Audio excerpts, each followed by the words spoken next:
Historia, libros y banderas, el podcast de agricultura sobre nuestro pasado, política, textos y propuestas para conocer y comprender los grandes cambios que vive Chile y el mundo.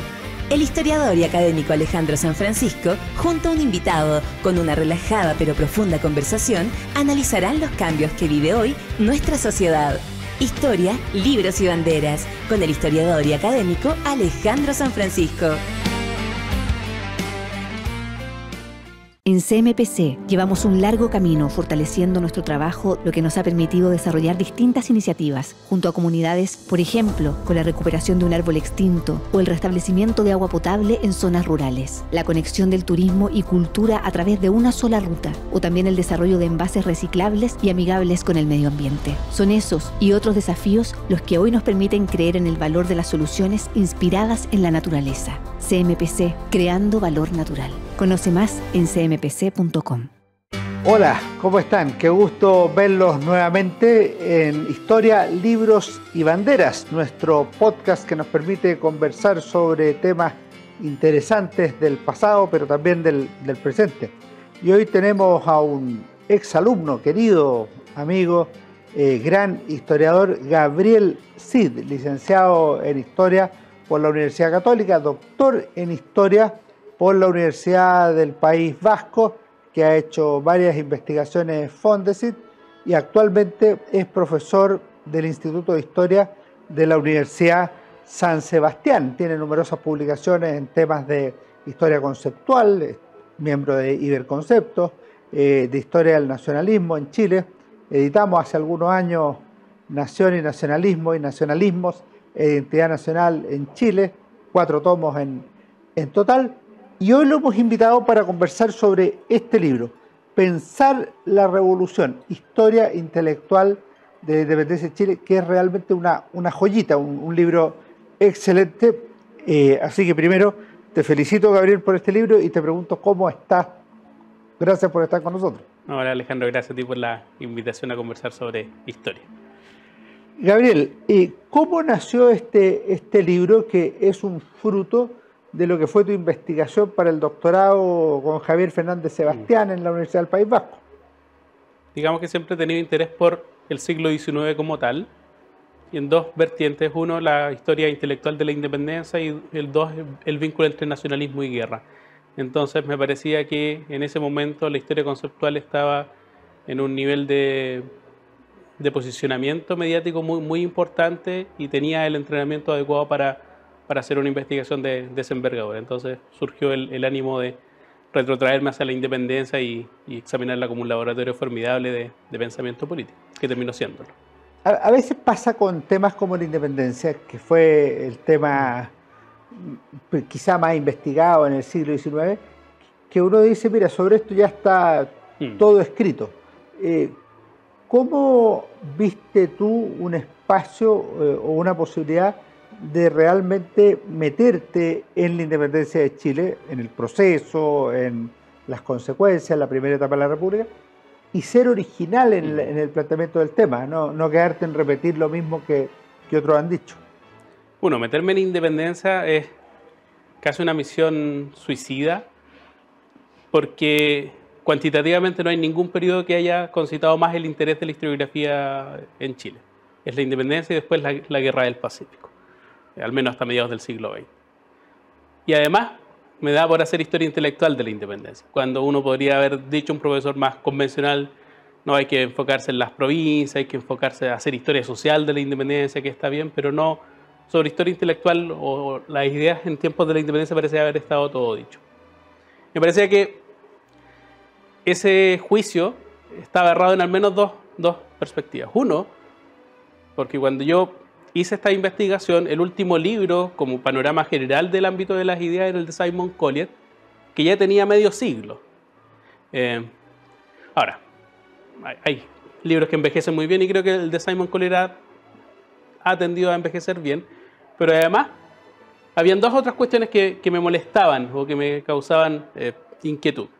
Por un lado, sobre la independencia había una interpretación marcadamente, yo la llamo pendular, es decir, asumir que toda la justificación ideológica del proceso es liberal y después vienen los Jaime Izaguirre dice, no, en realidad no es liberal, es el populismo hispánico. Después vuelve Simon Collier para decir, no, es liberal. Después vienen colegas y buenos amigos como Vasco Castillo y dicen, no, ahora son todos republicanos. Y me parece que ir de péndulo en péndulo no da cuenta de la riqueza y la diversidad contemporánea de todas las diversas tradiciones ideológicas que están ahí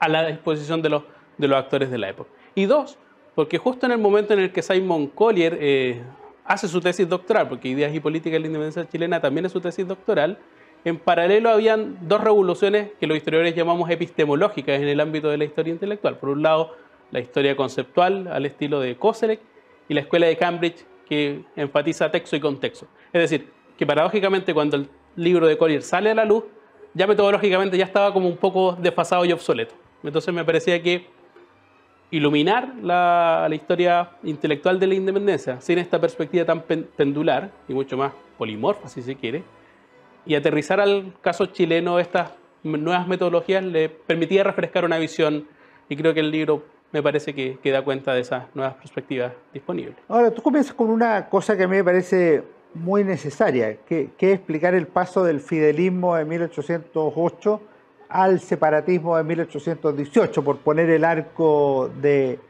tiempo en que se desarrolla el proceso. ¿Cómo ocurre ese proceso desde la fidelidad a la independencia, para meternos de lleno en el tema? Mira, la historia conceptual sirve, por ejemplo, para dilucidar ese problema. Me sorprendió mucho que la primera vez que aparecía el concepto de independencia era hacia 1812 y sobre todo con mucha fuerza en 1813. Pero el rey es secuestrado en 1808. Entonces, ¿qué pasa en esos 5 años? Porque cuando uno habla de la independencia de Chile, parte de la premisa que en septiembre de 1810 los chilenos ya querían ser independientes. Entonces, partimos de la investigación de que el desenlace del problema político ya está resuelto de antemano por los actores. Y parte de mi pesquisa, o mi propósito, era rastrear qué pensaban los actores sin jugar con esa carta de conocer el desenlace, jugar con ellos a cómo su futuro se va desplegando con ciertos niveles de opacidad donde ellos no son capaces de entender hacia dónde van los derroteros. Y sugiero yo que 1810 es una respuesta muy fidelista. Entre 1808, cuando desaparece el rey y la gran pregunta es, bueno, ¿quién gobierna en lugar del rey? Los chilenos dicen, bueno, vamos a gobernar nosotros momentáneamente, pero lo hacen con un tono fuertemente fidelista.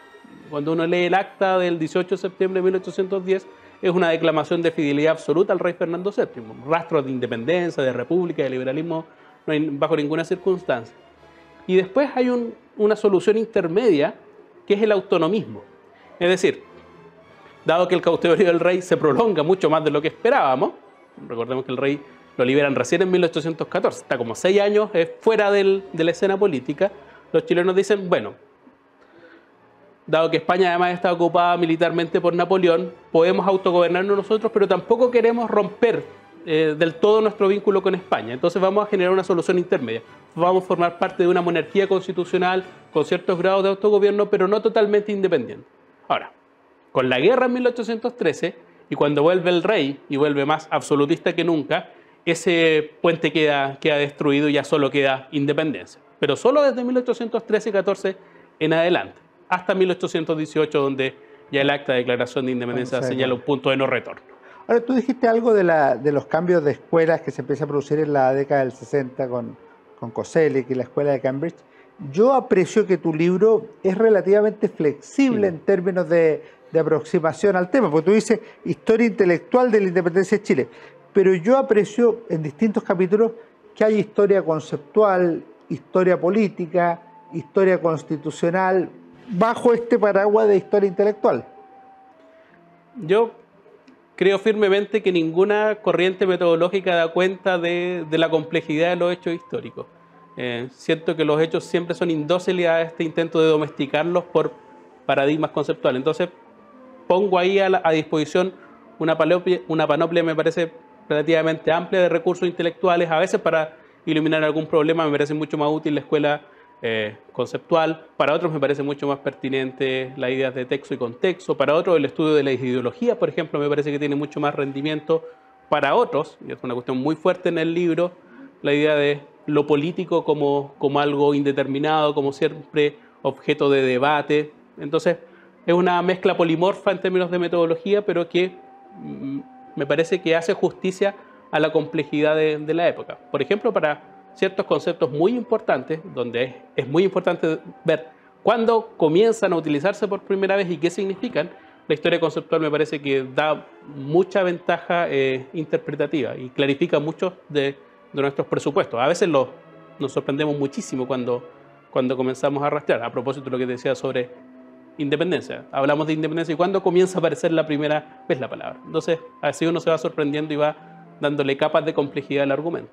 Estamos conversando con Gabriel Cid sobre su libro Pensar la Revolución, publicado por Ediciones Universidad Diego Portales. Pensar la revolución. Revolución es un concepto clave que cruza todo el libro y por una parte significa un cambio, el cambio de un sistema a otro, pero por otra parte significa una radicalización del lenguaje, una mutación del significado de los conceptos políticos, la creación de nuevas instituciones. ¿Cuál es la relevancia del concepto revolución y de la revolución en sí para la elaboración de esta obra?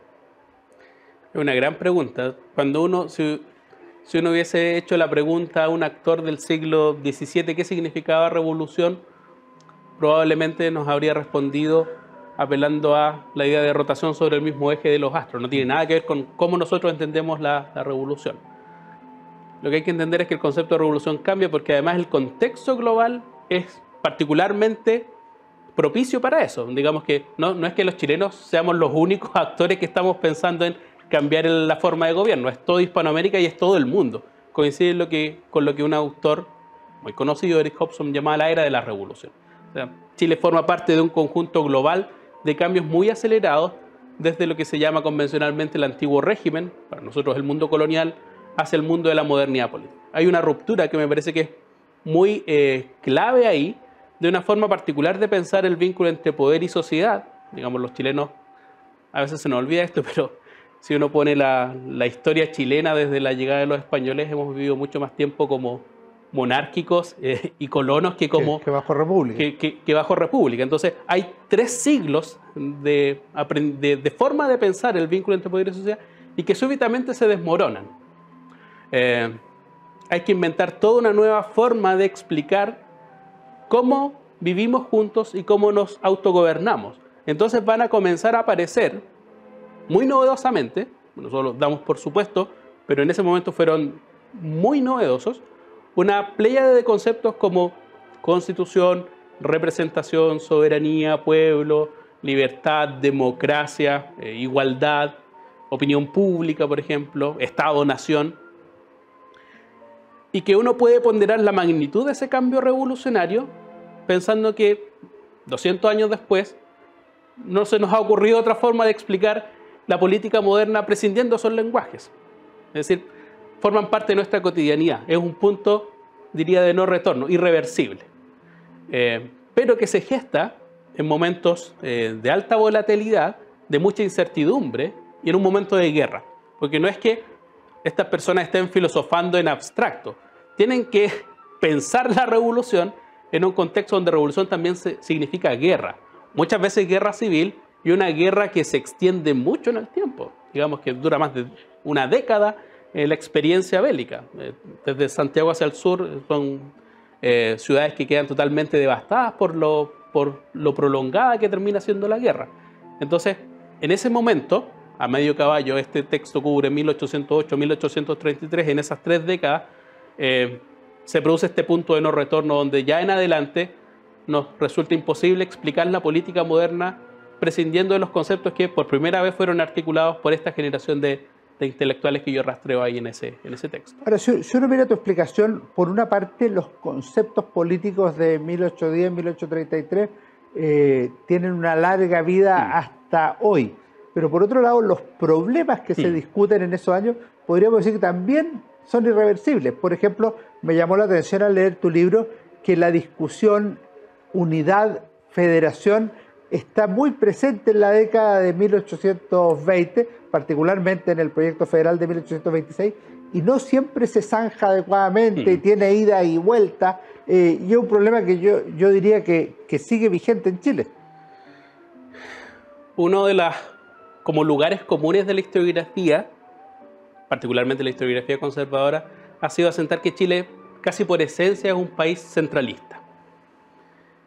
Y que la década de 1820 terminaría siendo una anomalía, a veces propio de un entusiasmo irreflexivo por imitar instituciones ajenas como el federalismo norteamericano, a veces parte de la agenda de una pura personaje medio excéntrico como sería Infante y asociado. Pero cuando uno ve el debate, ve que, uno, no existe algo así como una nación única y homogénea hacia 1810. Al contrario, el lenguaje de la época enfatiza la dimensión plural, se habla de los pueblos. Y desde muy temprano surge la cuestión sobre la representación territorial del poder. En ausencia del rey, ¿cómo se reparte el poder? El poder, dicen los contemporáneos, vuelve a los pueblos. Y los pueblos deben tener una representación relativamente igualitaria. Entonces van a comenzar las primeras disputas. Los primeros ejércitos que se enfrentan en el país no son chilenos versus españoles, son penquistas versus santiaguinos, que nos habla que desde muy temprano en la República el conflicto interprovincial está presente. En la década de los 1820 se va a extremar ese problema y el federalismo va a intentar ser erradicado constitucionalmente en 1833, pero después de una guerra civil. Pero eso no significa que el federalismo quede desterrado. Después tenemos 1851, 1859, no sé, proyecto de constitución de Recabarren es federal. A fines del siglo XIX, incluso los conservadores, el Partido Conservador se vuelve federal, el liberalismo se vuelve federal, el Partido Radical también incluye la necesidad de multiplicar las provincias y claramente, a propósito de nuestra última fracasada experiencia constitucional, está la idea de que hay que repensar esta tradición centralista que es más bien histórica y no esencial. Gabriel es ovallino, yo serenense, así que es un tema que nos toca al menos por experiencia vital al repensar el tema historiográficamente. Hay otro tema que aparece, las claves de la política, yo diría de los proyectos políticos del siglo XX, están también en la discusión inicial. Por ejemplo, los conceptos de igualdad y libertad. ¿Cómo aprecian la relevancia de esos conceptos? Son conceptos sin los cuales nos resulta absolutamente imposible explicar la vida en común y ya eran imposibles de eliminar en el debate desde muy temprano, desde 1810. Ahora, para los actores, libertad no significaba lo que puede significar para nosotros. Es una cuestión que para un historiador con sensibilidad conceptual resulta un poco obvia y para ellos la libertad tenía límites. Para ellos dicen si la libertad queda desplegada sin ningún tipo de cortapisa o freno, degenera en licencia, en anarquía. Y para ellos la libertad se podía rastrear, ¿qué hago yo cuando soy libre? En al menos tres espacios que son los que el debate es mucho más intenso. La libertad de opinión, es decir, hay libertad de opinión porque se elimina la censura previa, se elimina la Inquisición, pero que la libertad no puede, por ejemplo, pasar a llevar la honra de las personas, o no puede menoscabar la moral, o no puede atacar la religión del Estado. En algunos casos muy fuerte también el debate sobre libertad y proteccionismo económico, que ya está instalado muy tempranamente en los 1820. Y uno de los debates más polémicos del siglo XIX va a ser la idea de libertad de culto, libertad de conciencia, libertad religiosa. Ahora, esto no es privativo del caso chileno. Toda Hispanoamérica también es un mundo con religión de Estado donde la libertad religiosa no va a gozar de vigencia constitucional sino en la segunda mitad del siglo XX. Y en el caso de la igualdad es muy interesante ver que lo que hace la generación de independencia es marcar distancia del mundo colonial, es decir, donde las personas estaban etiquetadas en función de su estamento, porque es una sociedad nobiliaria, y en función de su casta. Esta idea de tratar a las personas diferentemente en función de su raza, que nos parece algo muy, irónicamente, muy contemporáneo, es propio del derecho indiano, propio del antiguo régimen, y lo que hace la generación de la independencia, es decir, la igualdad ante la ley va a ser clave. Para nosotros es un punto insustituible de la modernidad política, la idea de igualdad frente a la ley, pero hay que entenderla en ese momento donde en Chile habían condes, varones, marqueses, ya no, ahora somos todos chilenos, y también ustedes ya no son mapuches y por lo tanto tienen que pagar un tributo especial y tener un tipo de propiedad especial, sino ahora vamos a ser todos chilenos y por lo tanto tratados iguales frente a la ley. Pero sin embargo, la idea de igualdad tiene dimensiones peligrosas. La igualdad económica, esa dimensión que excluida del debate, para ellos es impensable. Y hay una que es peligrosa instalar en el debate público, pero que termina instalándose, que es la idea de igualdad política, que nos conduce al problema mucho más permanente, mucho más apasionante y mucho más sorprendente, que es el problema de la democracia. Pero ahí, por ejemplo, el problema de la democracia es literalmente un problema en su origen, porque para nosotros la democracia aparece como entre una necesidad, un hecho dado y una obviedad. Sin embargo, no era exactamente lo mismo en la discusión semántica, conceptual en 1820. Muchas veces democracia tenía una carga negativa, más cercana al populacho, a la anarquía, al desorden, y como contrapartida aparecía la república como un orden con participación, pero bueno. La carta que tú citas, famosa, de Diego Portales en 1822, comienza diciendo: la democracia que tanto pregonan los ilusos es un absurdo en países como los nuestros. Sobre la democracia hay varias cuestiones que decir. Uno, que es un concepto que forma parte transversal del léxico de la política solo después de la Segunda Guerra Mundial. Solo después de la Segunda Guerra Mundial tiene ese encanto ecuménico, como diría un autor. Antes, en general, la democracia ha arrastrado, y tiene una historia más que milenaria, de descrédito. Es decir, en tiempos de las independencias, en tiempos de la era de las revoluciones, tratar a alguien de demócrata podría ser considerado incluso un insulto. Entonces, uno, por la tradición antigua, la tradición clásica, que miraba relativamente de manera peyorativa la experiencia democrática, y la experiencia de la Revolución Francesa, sobre todo en su etapa jacobina, y la Revolución haitiana, confirmarían para los actores de la época los horrores de los excesos de la democracia. Entonces, cuando entra el concepto de democracia en el debate público, entra con resquemores. Como tú bien dices, muchas veces significa anarquía, significa igualdad de todo, pero que es inevitable que entre por una transformación que es clave, y que ahí reside la revolución, la verdadera revolución. Es que es un momento de transición desde una soberanía anclada en la figura del rey y trascendente, soberanías de derecho divino, y pasamos a un régimen que se funde en una nueva legitimidad, que es la soberanía del pueblo. Desde el momento en que se produce esa transición, la democracia se instala, porque el nuevo gobernante, el nuevo soberano es el pueblo. Ahora, todo el dilema del siglo XIX va a ser explicar quién encarna mejor al pueblo soberano. ¿Es el pueblo como clase social? ¿Somos todos entonces? En algunos casos hay demócratas que defienden esa interpretación en la década de los 1820, pero en general va a terminar imponiéndose el lenguaje constitucional que va a decir: el pueblo es una ficción, en el sentido de que no es nadie en concreto, ninguna clase en particular, y somos todos. Y al mismo tiempo decir somos todos no es nadie.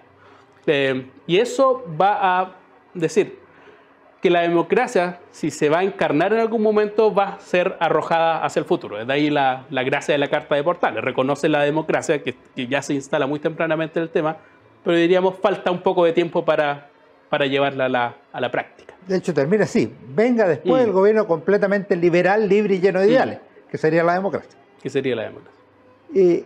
En otro plano, para ir acercándonos al final de esta agradable conversación con Gabriel Cid sobre su libro Pensar la Revolución, ¿cuáles son los dilemas del constitucionalismo en esas primeras décadas de intentos de formación de una república? Porque por un lado vemos que la Constitución es una especie de ilusión mayor de que la Constitución va a resolver los problemas de la incipiente nación chilena. Pero por otro lado, vemos los fracasos de sucesivos textos constitucionales. La Constitución del 18 es provisoria, la del 22 hace 200 años duró 3 meses, la del 23 era utópica, la del 26 no llegó a ser Constitución, la del 28 termina, como tú describes acá, en una guerra civil. ¿Cuáles son los dilemas del constitucionalismo y cómo se van resolviendo? Una de las paradojas de este libro es que lo presentamos en octubre del 2019 y se revestió de una contemporaneidad inusitada, insospechada, porque como nunca el debate constitucional se instaló también para nosotros como una realidad urgente. Pero cuando uno revisa el libro ve que hay problemas que tienden a ser permanentes, me atrevería a decir. para los actores de la época, la Constitución, en tanto creación de un nuevo tipo de poder, pero al mismo tiempo distribución, en algunos casos territorial y social del poder, y limitación del poder, todas esas cosas hace la Constitución, crea poder, limita el poder, lo distribuye, se instala como un hecho innegable. De ahí la proliferación de una Constitución tras otra, lo que nos demuestra que hacer una Constitución no es una tarea fácil, bajo ninguna circunstancia, nunca lo ha sido y nunca lo va a ser tampoco. Y dos, que hay un puñado de preguntas que se instalan para los contemporáneos que tienen, me parece, mucha vigencia incluso hasta nuestros tiempos. Está la confianza en que una Constitución puede mejorar la vida de las personas. Un historiador norteamericano que estudia México le llama la fe en la magia de las constituciones. Esta idea de poder demiúrgico que tendría la ley que por su sola majestad podría resolver todos los problemas, pero que eso se instala con un debate que es el vínculo entre ley y costumbre. ¿Cualquier texto es bueno para cualquier tipo de sociedad o tiene que haber cierta reciprocidad o cierta sinergia entre ley y costumbre? Para algunos diría, no basta con que hagamos un copy-paste, un copiar y pegar de la Constitución de los norteamericanos para que tengamos todas sus virtudes. No, haríamos el loco, nos equivocaríamos miserablemente si pensamos que una Constitución, por muy perfecta que sea, va a funcionar acá si llegamos y la implementamos. En algunos casos, mucho más pesimistas, a propósito de estos 3 siglos de dominación colonial, nos faltarían virtudes o costumbres propiamente republicanas para que el experimento funcione. Eso es lo que va a intentar hacer Juan Egaña cuando va a decir, bueno, si no tenemos costumbres, hay que inventar las costumbres, es la ley la encargada de crear esas costumbres que no perecen. Pero se instala desde muy temprano la idea de que una Constitución, para que perdure, debe tener cierto arraigo efectivo en las costumbres de la población. 2, el vínculo entre Constitución y tiempo. Esta idea de, Camilo Enrique lo anunció muy tempranamente, que una generación no puede imponerle a las otras un pacto social, sin que ella participe. Pero al mismo tiempo la ley tiene pretensión de fijeza, es decir, no podemos inventar una constitución para cambiarla para cada generación. Entonces esta idea de que una constitución debe actualizarse, pero al mismo tiempo debe perdurar, y en un momento además donde las cosas cambian de una manera muy vertiginosa, se instala también para esos actores, y la forma de resolverlo, lo que van a intentar resolver van a ser los constituyentes del 1828, va a decir, bueno, en 1836 vamos a volver a revisar la Constitución porque nos imaginamos que a esa altura van a haber cambiado algunas cosas y un Congreso Constituyente se va a encargar de reformar la Constitución. Pero se instala esta idea de fijeza de la ley y la necesidad de actualización. Y 3, la idea de distribución del poder entre lo que nosotros llamaríamos los poderes del Estado. Digamos que inicialmente habían 2 poderes y tenían mucha más prerrogativa de poder legislativo. Después comienza cierta tradición presidencialista. La Constitución de 1822 dice, bueno, el poder legislativo también debe ser dividido, entonces inventa el legislativo bicameral. Y desde ahí está la idea de que, bien, todos tenemos cierto consenso de que hay que dividir el poder, pero la gran pregunta política es a qué poder le asignamos mayores capacidades y mayores prerrogativas. Y el constitucionalismo independentista deambula entre uno y otro. En algunos casos es el Senado, en otros casos es el director supremo, en otros casos va a ser la Cámara de Diputados, los constituyentes de 1823 va a ser el presidente de la República sin ningún tipo de duda.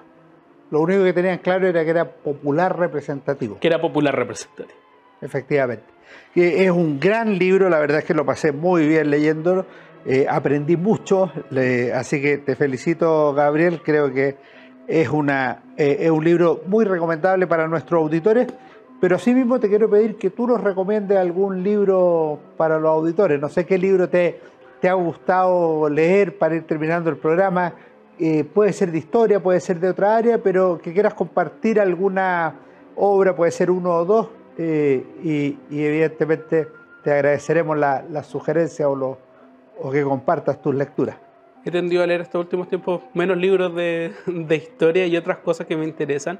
Recomendaría 2 textos que son cortos, que son ensayos, pero que yo creo que son muy brillantes. Uno de Daniel Giglioli, que se llama Crítica de la víctima, que analiza y desmenuza con particular lucidez la cultura del victimismo que como que está instalada en nuestra época. Y otro que es de Caroline